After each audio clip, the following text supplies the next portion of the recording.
first time in generations. And he has cracked down on individuals across this government and nonprofits who have engaged in illegal racial discrimination against the American people. This includes making clear to every educational institution in this country that ending diversity, equity, and inclusion, ending unlawful race discrimination is a precondition of receiving federal funds. He has also saved women's sports by ending the participation of men in women's sports. He has ended radical gender ideology across the entire federal government, and he's pressured the private sector to also end and combat radical gender ideology. He's reestablished the scientific and biological truth that there are only two sexes in this country, male and female, that those are biologically based determinations. They are not based and can never be based on gender identity. That includes rooting out of the Department of Defense all DEI policies, all critical race theory, all gender madness, and once again having a military that is focused solely and exclusively on readiness, preparedness, and lethality. As I'm sure Kevin will talk about more, of course, he has undertaken a historic cost-cutting effort across the federal government, launching the first ever Department of Government Efficiency, uncovering corruption on a scale that we never thought imaginable, terminating every single federal worker that we have found to be engaged in the corruption and theft and the waste of taxpayer dollars, and already saving $50 billion in a single year, which over a 10-year period would be $500 billion. Just think about how vast and enormous that sum is. Of course, as you all know, he has renamed the Gulf of Mexico to its correct and proper name, the Gulf of America. He has renamed Mount Denali into Mount McKinley, part of a historic effort to restore patriotism and national pride all across this land. He has ended the weaponization of the federal government, restored the Department of Justice to its true mission of combating threats to this nation and keeping the American people safe. He has ended all federal censorship of free speech. This has been one of the greatest crises that has plagued this nation. Years and years and years of the federal government violating the First Amendment to take away Americans' right of free speech. President Trump has ended that, and he has demanded that all federal workers, all law enforcement, cease any effort to intimidate the rights of Americans or to police their speech. He has also restored the death penalty at the Department of Justice, including for illegal aliens who commit murder, including for those who murder cops, and including for all of those who threaten Americans with heinous acts of violence. The death penalty is back. Law and order is back. The streets are being made safe once again. On the public health front, he has launched the nation's first ever commission, the MAHA Commission, Make America Healthy Again, following the historic confirmation of RFK Jr., to finally uncover the true root causes of the public health crisis in this country, the childhood disease epidemic in this country, the spiraling rates of pediatric cancer, and devastating childhood sickness. He has finally created a situation where the federal health agencies in this country will be focused on preventing disease, on keeping children from getting sick in the first place, not sending them to a lifetime in and out of hospitals, suffering needlessly, when we can find ways to prevent this epidemic of illness. Then, of course, on Homeland Security. Today, it is officially the law of the land, at the conclusion of the congressional notification process, that 6 Mexican cartels and 2 transnational gangs, Tren de Aragua, or TDA, and MS-13, so 8 organizations in total, are now formally designated as foreign terrorist organizations, which means that every single member of those organizations who operates on U.S. soil is now, as a legal matter, a terrorist, and they will be treated as terrorists. This is a sea change in U.S. policy, and this means the Department of Justice and the Department of Homeland Security, along with the rest of U.S. law enforcement and the Department of Defense, are now operating in a legal reality where these cartels are recognized as terrorists. And there will be a whole of government effort to remove these terrorists from our soil and to degrade their ability to threaten or undermine any American security or sovereignty interests. Border crossings, since the day he took office, are down 95%. I think it's almost impossible to even describe the scale and scope of that achievement. President Trump, within days of taking office, cut border crossings 95%. And those few who have dared to cross are being either prosecuted or deported.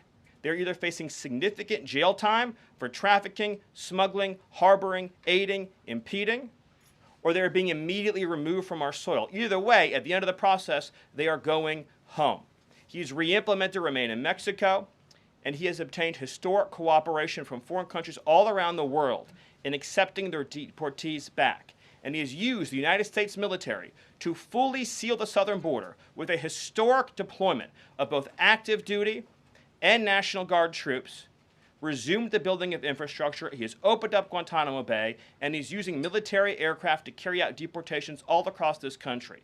And ICE is joining with ATF, DEA, and FBI to carry out the largest deportation operation in American history. The criminals are going home. The border is sealed shut. America is safe, sovereign, proud, and free. We are a nation that everyone in the world understands all across this planet. You do not come here illegally. You will not get in. You will go to jail. You will go home. You will not succeed. This is the biggest and most successful change in any area of law enforcement that this nation has ever seen, and he did it in under 1 month. Thank you. Yes. Well, thank you, Karoline. Thank you, Stephen. One of the things that President Trump cares most about is job creation, and it was about 7 years ago I had the honor of joining you in this room for the first time, and it looks like we've created a lot more jobs in the last month. Look at how many people are here. My estimate is about 180, but I didn't count. So thank you. It's really an honor to be back here. I think that I just want to go over a few things and then hand it off to Mike. The first thing is that the president has told us to prioritize fighting inflation. And he had to do that because, as you know, President Biden let inflation get completely out of control. And he did it with policies that made no sense. They made no sense. A lot of times people say to us, our friends, the journalists, why are you doing that? But I like to think, why did they do that? Why did they spend so much money? And then why did the Fed print so much money so that we had inflation as high as we've ever seen since Jimmy Carter? So why did they do that? So we're addressing inflation. We didn't have to address it in the first term because it was always in the ones, almost always. But we're going to get it back there. And how are we doing it? Well, we're doing it with a plan that President Trump and I and others have talked about in the Oval that involves like every level of fighting inflation. First, the macroeconomic level. We're cutting spending. We're cutting spending in negotiations with people on the Hill. We're cutting spending with the advice of our IT consultant, Elon Musk. And then we're also looking into supply side things, like restoring Trump's tax cuts, maybe even expensing new factories so that there's an explosion of supply. If you have an explosion of supply and a reduction in government demand, then inflation goes way down. And then one of the things that you want to say is, well, when are you going to see it? Well, the first thing that you'll see when the markets believe that we're going to get inflation under control is that the 10-year Treasury rate goes down, because that's how they think about future expected inflation. And so we're still going to see some memory of Biden's inflation. It's not going to go away in a month. But the 10-year Treasury before the last consumer price index had dropped about 40 basis points. 40 basis points because markets were optimistic about our ability to fight inflation. 40 basis points is kind of not a fun thing to say. Economists talk that way. I apologize. But the way to think about it is, for a typical mortgage, if that affects the mortgage rate, then it's going to save a typical family buying a house about $1,000 a year. And that's just in our first month. Okay. The second thing we've done is we've had a lot of trade talks. In fact, I was just meeting a minister from Mexico with Howard Lutnick just a couple of hours ago. And we're talking about reciprocal trade, and we're also talking about the fentanyl crisis. And so reciprocal trade is about our government treating other governments the way they treat us. We want trade to be fair. It turns out that Americans have been disadvantaged by foreign governments over and over, and President Trump wants it to stop. And the fact that struck me as most noticeable when I started to look at what President Trump was asking us to do is that last year we have data, U.S. companies paid $370 billion in taxes to foreign governments. $370 billion. Last year, foreign multinationals paid us $57 billion in taxes. We have 1/4 of world GDP. They have 3/4 of world GDP, and we're paying 370, they're paying 57. This is not reciprocal. We're going to try, or we're going to, fix it. The other thing that we've done is we've had an all-of-the-above energy approach that's led by Doug Burgum and Chris and a really large team, EPA. And we've already made so many actions that are going to affect the price of energy and lower inflation. We've opened up 625 million acres to energy exploration. We've cut 50 years of red tape that makes it so you can't have permits. And we've even made it so that when you go home, if you get a new one, then you can take a shower or flush a toilet or read under a light bulb. We're doing that too. So finally, let's just think about like the facts that we can see right now that we think are awesome. So guess what? Small business optimism has gone up by the most ever since President Trump came in. ISM, which is the measure of what's going on in manufacturing, it's expanding again for the first time in years. CEO confidence is the highest it's been in years.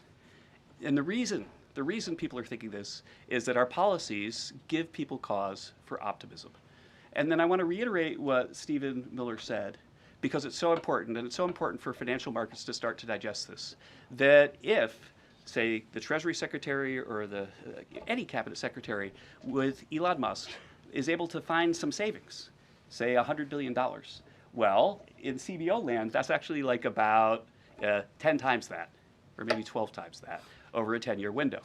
And so when you're thinking about the negotiations right now over reconciliation and thinking about, well, 4 trillion, 5 trillion, well, those numbers in terms of the savings are going to end up being small because of all the waste that we're finding. And so we're incredibly optimistic about the future of inflation and the future of our economy, and we're optimistic because we're making so much progress so far, and we already see it in market prices. And with that, I'll hand it off to Mike. All right. Thanks, Gil.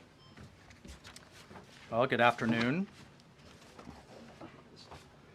What a month, and what a sea change in our foreign policy. In addition to what we're doing on the border and restoring American sovereignty, in addition to what we're doing in our economy and the job creation and the inflation reduction, we are bringing the world back to where it was at the end of President Trump's first term, which is a world of peace, prosperity, and looking forward and getting us out of the chaos that we've just seen over the last 4 years. So over the last month, just to name a few, I had the honor of sitting in the Oval Office as President Trump spoke with President Putin, and then immediately spoke with President Zelensky, and both of them said only President Trump could bring both sides to the table, and only President Trump could stop the horrific fighting that has been going on now for the better part of 4 years, and that only President Trump could drive the world back to peace. Both of those leaders said that in back-to-back calls. And of course, we just had our historic talks mediated by our good friends and partners, Saudi Arabia. We give great thanks to Crown Prince Mohammed bin Salman for hosting, and sat down for the first time in years with the Russians and talked about a path forward with peace. On top of that, and one of the things that led to that was the tremendous confidence building measure that we had with the release of Mark Fogel. I'll remind everyone, the last time that we had an American released from the Russians, either we gave up a deadly spy, pressured our allies to give up a lethal killer, or we released, under the Biden administration, the world's most notorious arms dealer, Victor Bout, who, by the way, had one of his main clients for arms, the cartels in Mexico and Central America. We gave up none of that.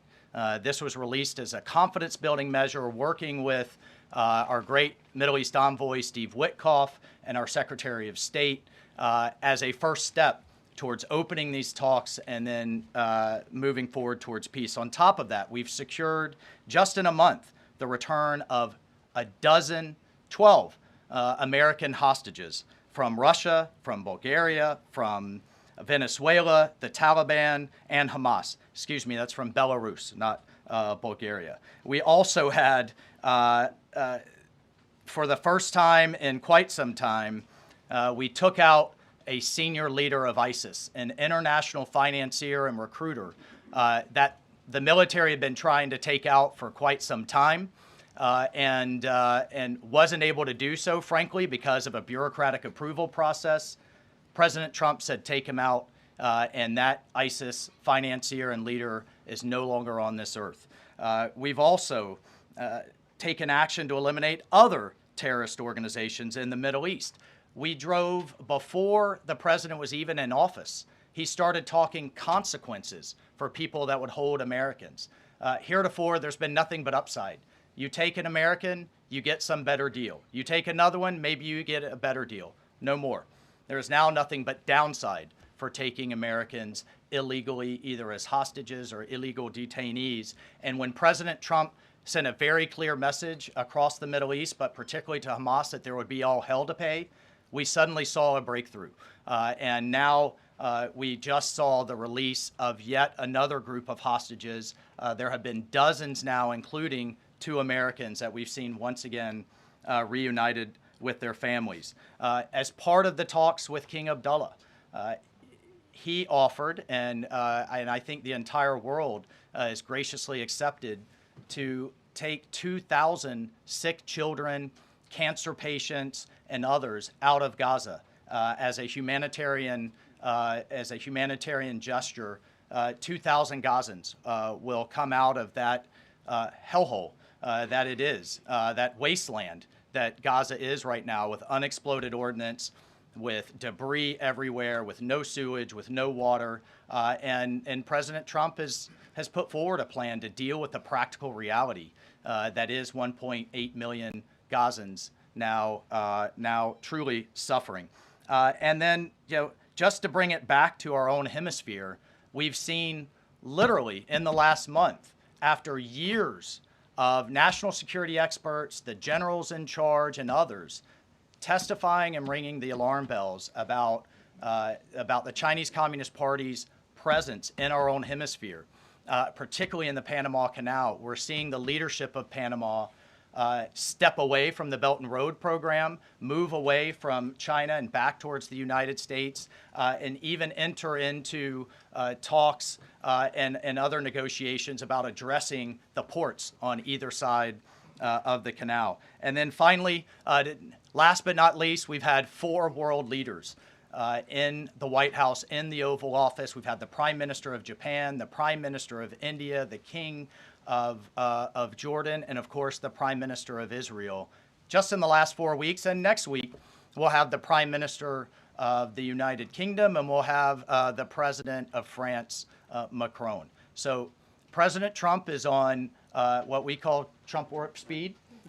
We are all honored to be really serving under his leadership and his vision, and truly, when we all say, and the president himself says, he is a president of peace. He is a president focused on restoring stability. I think the entire world saw what the world will look like without strong American leadership in the last 4 years. And it's truly been an honor to get us back to where we were and back on track under President Trump's leadership. Thank you, Mike. Thank you. Thank you, everybody. I'm sure you're very eager to ask questions of these very smart people working very hard on behalf of the president. We do have somebody in our new media seat today. We have John Stoll, who is the head of news at X. As you all know, you're all on X. It's home to hundreds of millions of users, a large contingent of independent journalists and news organizations across geographies and political spectrums. And at the same time, X remains the go-to platform for many legacy news outlets. And I know, as I mentioned, many of the reporters in this room use X to attract eyeballs to your work. Prior to joining X, John spent 2 decades in journalism, including several years as an editor at the Wall Street Journal. We are excited to have him in the briefing room today. John, we'll let you kick it off. And as I said at the top, please direct your question to the individual up here who you'd like an answer from. John, why don't you begin? All right, thank you very much. I am sitting in for a thriving ecosystem of journalists, independent and emerging news organizations who do depend on X for publicity, for a business model. And so I look forward to seeing many of them in this seat in months and years to come. I also thank you, Karoline, for opening this seat up to new media. It really is a testament not only to your open-mindedness, but also to innovation that you'd actually think about, folks that are not traditionally credentialed to be in this room, and not only have a question, but also to witness. This is a very important intersection of power and the free press. And so just the ability to witness this and be part of it, it brings everybody's game up. So thank you for that. I think this is for Mike Waltz. My question is about Ukraine. Sure. For about more than 10 years, I've been fascinated, like many, with what's going on. Was in Northern Europe, working out of the Baltics when Crimea was annexed, and was a lot of this came on Twitter. The platform used to be known as Twitter.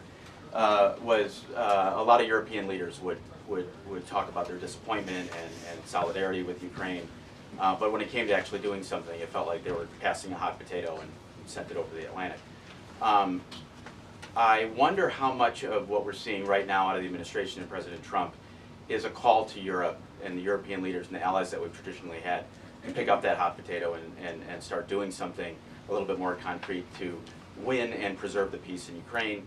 The second question I have is, it's related, is there's been a lot of speculation that President Trump and the administration might be manipulated by Vladimir Putin. I wonder if you can just talk a little bit about the administration's posture and your confidence in the competence of this administration to go toe-to-toe with Vladimir Putin.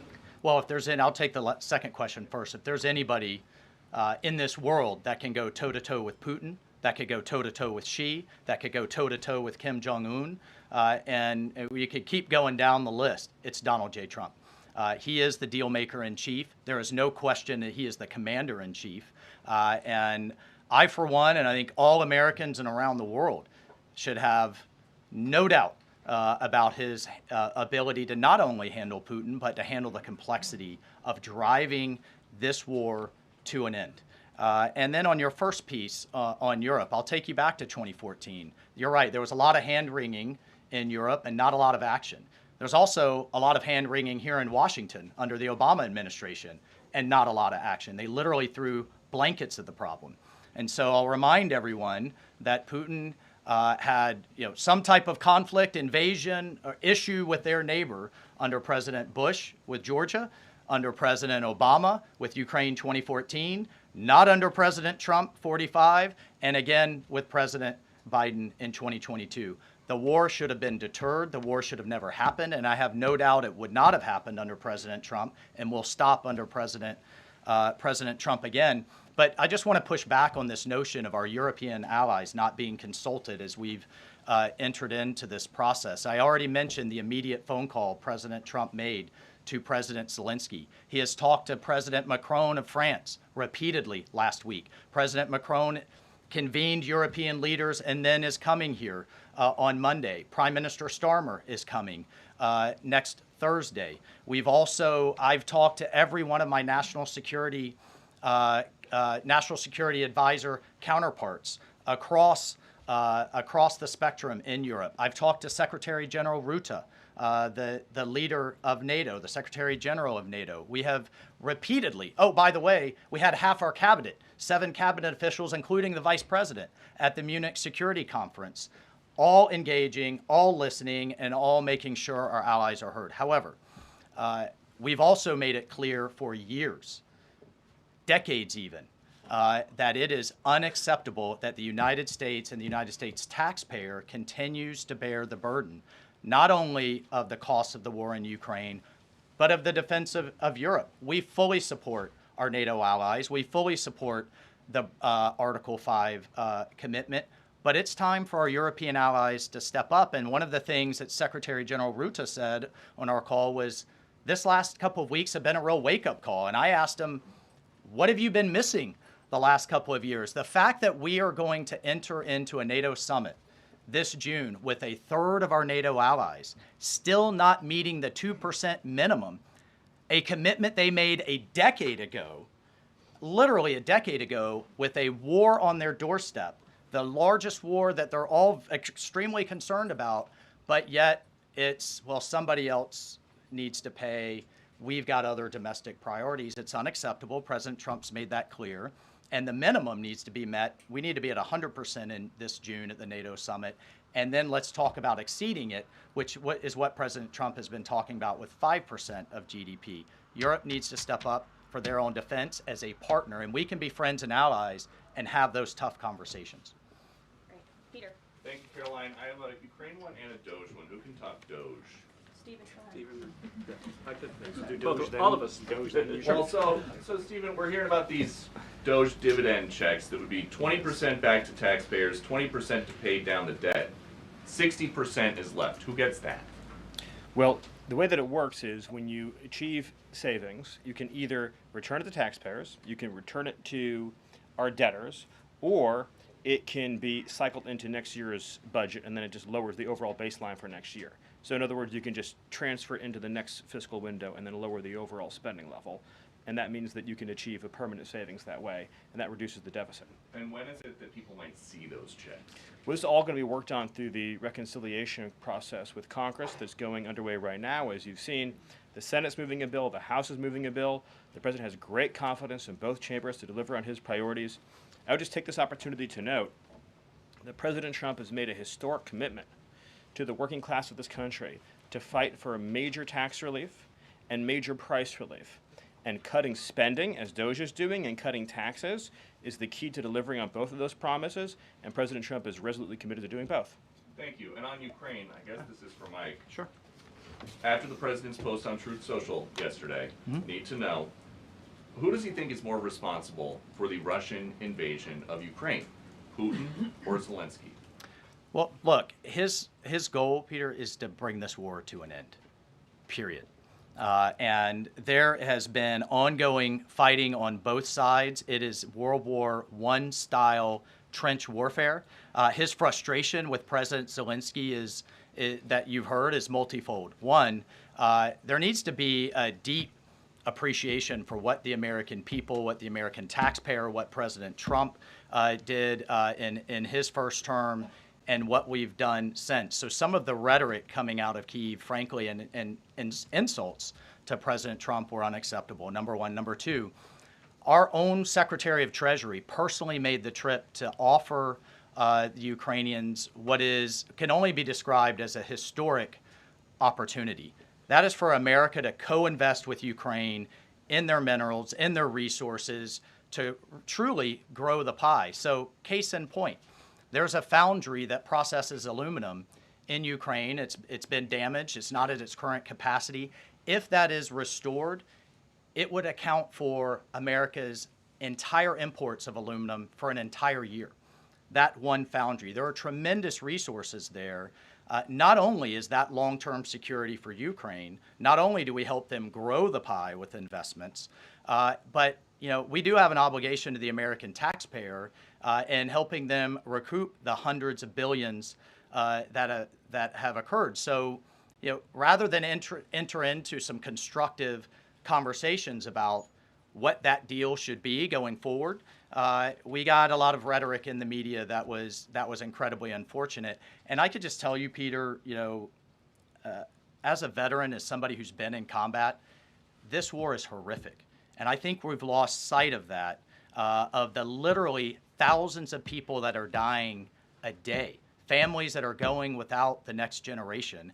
And I find it kind of, frankly ridiculous. So many people in Washington that were just demanding, pounding the table for a ceasefire in Gaza are suddenly aghast that the president would demand one and both sides come to the table when it comes to Ukraine, a war that has been arguably far greater in scope and scale and far more dangerous in terms of global escalation to U.S. security. And I do have one for Caroline.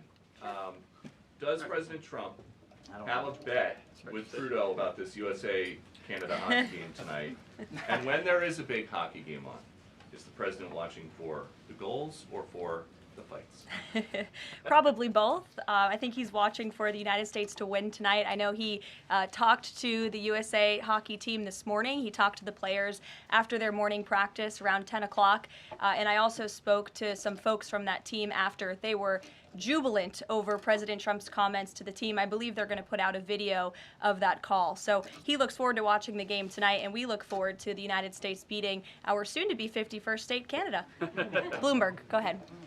My question is for Mike Waltz. Can you give us a readout of Kellogg's meeting with Zelensky that just wrapped up? And in particular, Zelensky publicly rejected this deal about the rare earth minerals. Where does that stand? Well, we're going to continue to have, he needs to come back to the table, and we're going to continue to have discussions about where that deal is going. Again, we have an obligation to the taxpayer. I think this is an opportunity. The president thinks this is an opportunity for Ukraine going forward. There can be, in my view, nothing better for Ukraine's future and for their security than to have the United States invested in their prosperity long term. And then a key piece of this has also been security guarantees. Look, the reality that we're talking about here is it in Ukraine's interest? Is it in Europe's interest? It certainly isn't in Russia's interest or in the American people's interest for this war to grind on forever and ever and ever. So a key part of his conversation was helping President Zelensky understand this war needs to come to an end. This kind of open-ended mantra that we've had under the Biden administration, that's over. And I think a lot of people are having a hard time accepting that. And then the other piece is there's been discussions from Prime Minister Starmer and also President Macron about European-led security guarantees. We welcome that. We've been asking Europe to step up and secure its own prosperity, safety, and security. So we certainly welcome that, and we certainly welcome more European assistance. As I told my counterparts, come to the table with more if you want a bigger seat at the table. And we've been asking for that for quite some time. And has Russia pushed for sanctions in your talks with them? And have you consulted with international partners and allies about potentially rolling back sanctions in these negotiations to end the war? The talks with our Russian counterparts, both with my counterpart, the National Security Advisor, Secretary Rubio's counterpart, the Foreign Minister Lavrov, it really was quite broad, focused on what is the goals for our broader relationship. But very clear that the fighting has to stop to get to any of those brighter goals. And as a first step, we're just going to do some common sense things like restore the ability of both of our embassies to function. And again, this is common sense in foreign policy world. They call it shuttle diplomacy. We have to talk to both sides in order to get to both sides to the table. And both sides have said only President Trump could do that. Deanna. Thank you, and my question is for Mike Waltz. All right. Sorry. The president has called Zelensky a dictator. Does he view Putin as a dictator? And does he want Zelensky out of power? I know he's called for elections. And then thirdly, the head of the Defense Committee in Ukraine's parliament just has claimed that the U.S. has stopped selling weapons to Ukraine. Is that true? Well, most of our weapons that have gone to Ukraine have been part of a drawdown authority where we've literally taken them out of our stocks and then eventually through appropriations started buying them again to refill our stocks.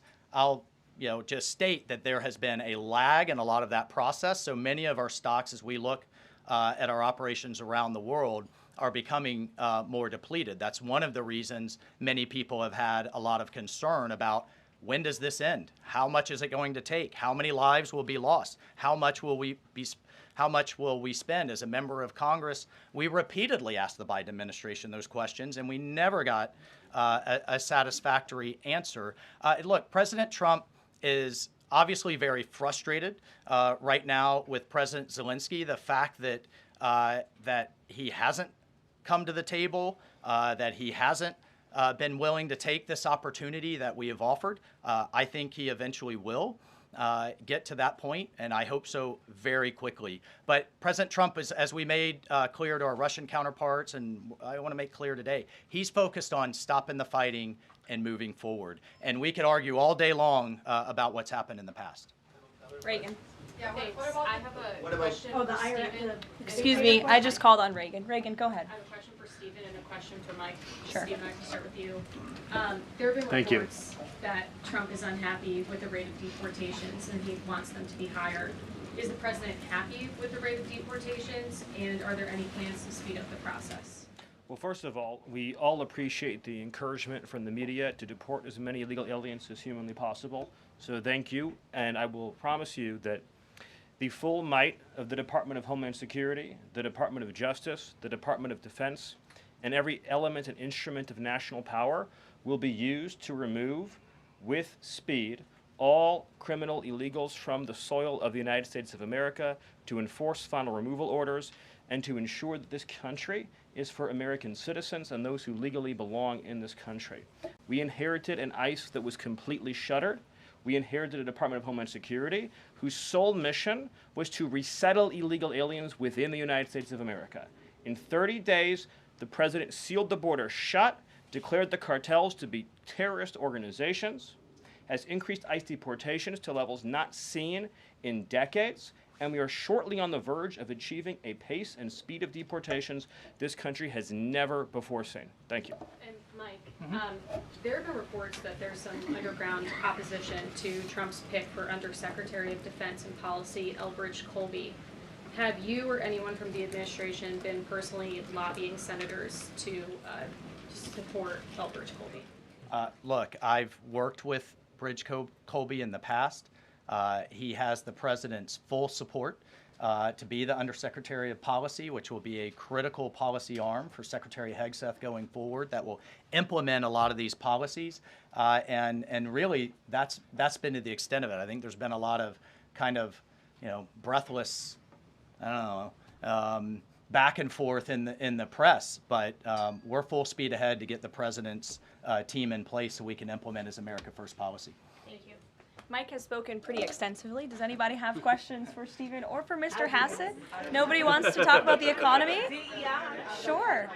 IRS? Okay, go ahead. This would be for either one of you. So we reported, several other outlets have reported that about 3,500 people are due to be lose their jobs at the IRS by the end of the week.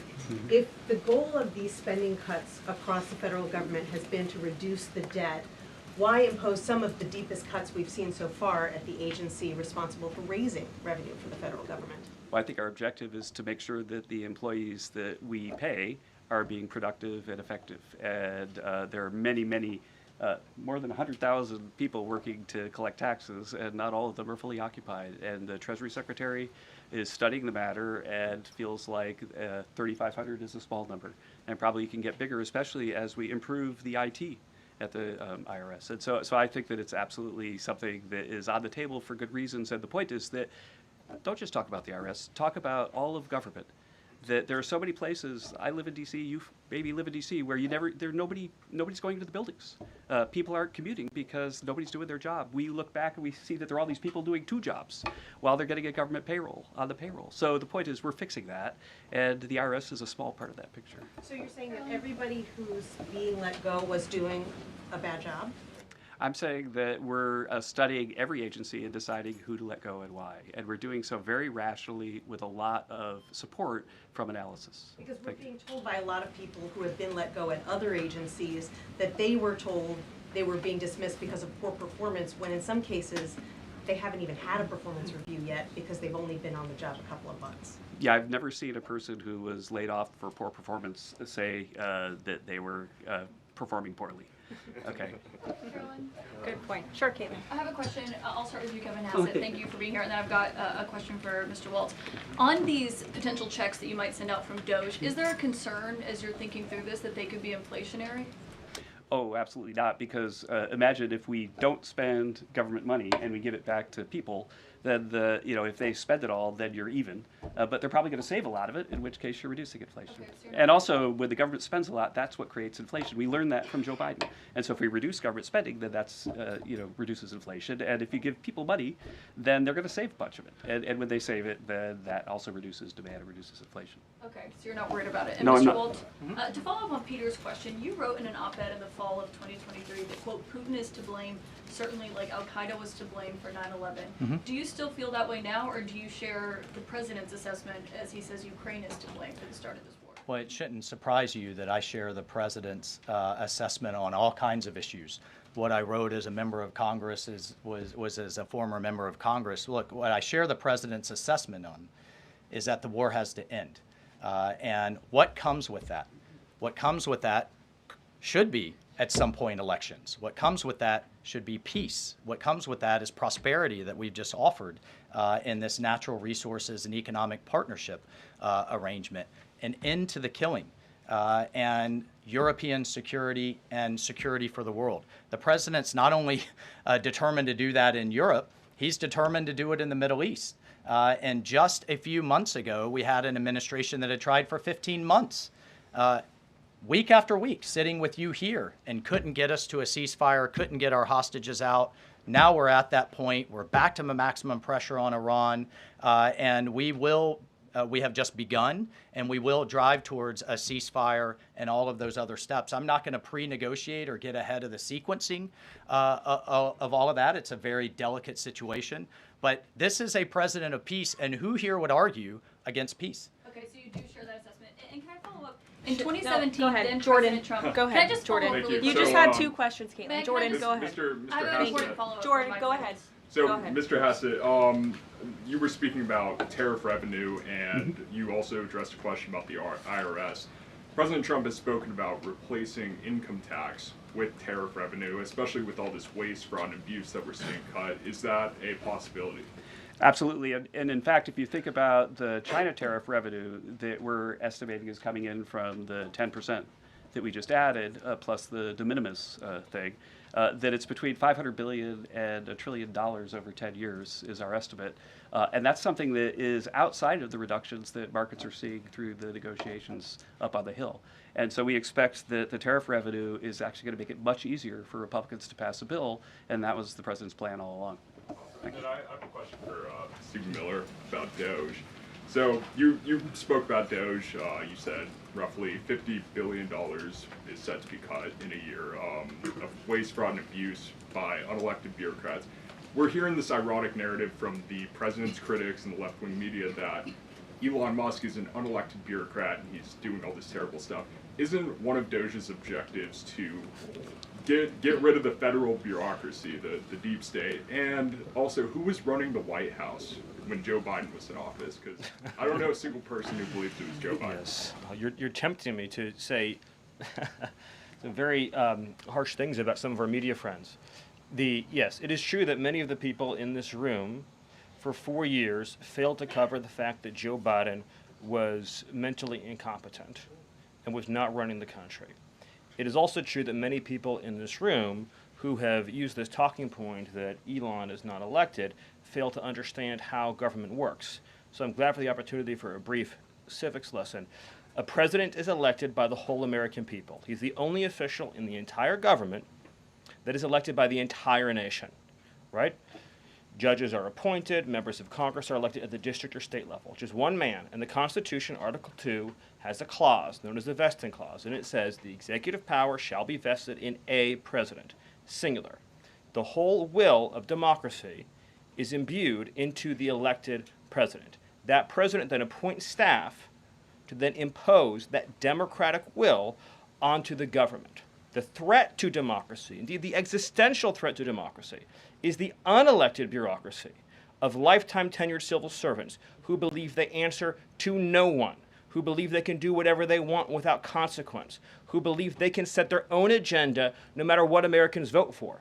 So Americans vote for radical FBI reform, and FBI agents say they don't want to change. Or Americans vote for radical reform on our energy policies, but EPA bureaucrats say they don't want to change. Or Americans vote to end DEI, racist DEI policies, and lawyers at the Department of Justice say they don't want to change. What President Trump is doing is he is removing federal bureaucrats who are defying democracy by failing to implement his lawful orders, which are the will of the whole American people. Thank you. Thank you very much, everybody. I'm looking at the clock. We've almost had an hour of time. I know a couple of these individuals have a meeting to get to at 2 p.m. So you're welcome to follow up with my team for further questions. We're going to let these guys get back to running the United States government, and we will see you all later. President Trump will be speaking at 3 o'clock at the Black History Month reception. So thank you. It's good to see you. We'll see you in a bit. Thanks. Are you going to the Black History Month reception, Mr. Miller? Stephen, on the fraud, should we expect indictments or the indictments coming for the fraud we found? I'd love to follow up with you. Just set up time with Caroline. Thank you.